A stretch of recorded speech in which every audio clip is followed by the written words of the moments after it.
Here is your micro lecture on forgetting about goals and focusing on systems instead. So you've already completed the pre-lecture assignment. You've answered some questions about the reading.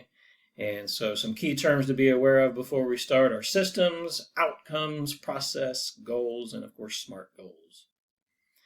All right, so I'll be collecting your thoughts from the Forget About Goals, Focus on Systems reading. I'll share those out and we'll see what everybody thinks. The purpose of this lecture is to tell you what I think about the reading or about processes and systems and goals. So here we go.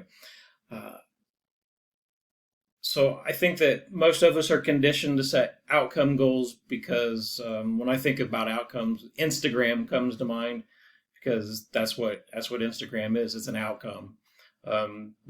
What's left out of the Instagram photo is how they got there, how they made that photo, how they got fit, how they made that beautiful meal, or how they got that perfect relationship, or how they got that 4.0. So the Instagram photo lacks the process, right? So most of us are conditioned, I think, in life to set outcome goals. For example, I want to graduate with college or graduate with a degree, or I want to have a great relationship, or all these things that we want in life, but often don't come with instructions.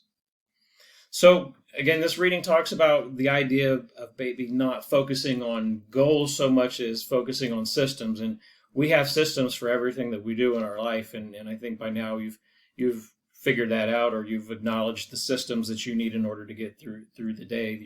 Your systems for getting things done, your systems for being healthy, your systems for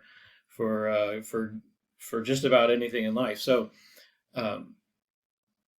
the idea here is to have a system in place. And so my advice to you about this, what you can take from this reading, is to stop thinking about outcomes and start thinking about processes. So all processes have steps.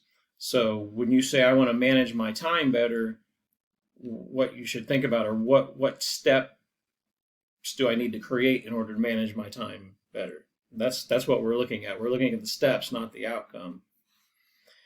So you're going to be doing a project at the end of this for this exit ticket that's going to ask you to write some SMART goals. And I always advocate to students that they should concentrate on writing SMART process goals rather than SMART outcome goals.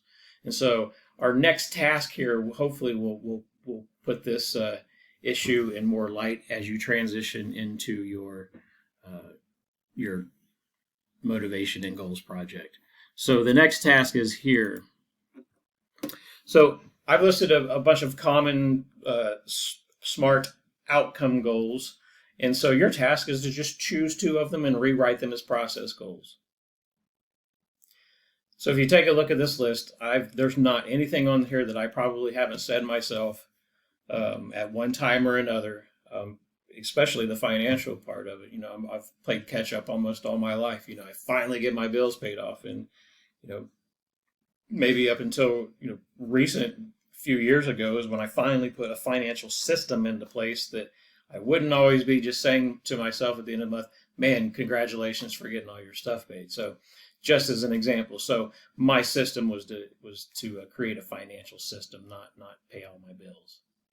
Your job is to pick 2 of these, rewrite them, and think about this as you write those specific goals for your motivation and goal project.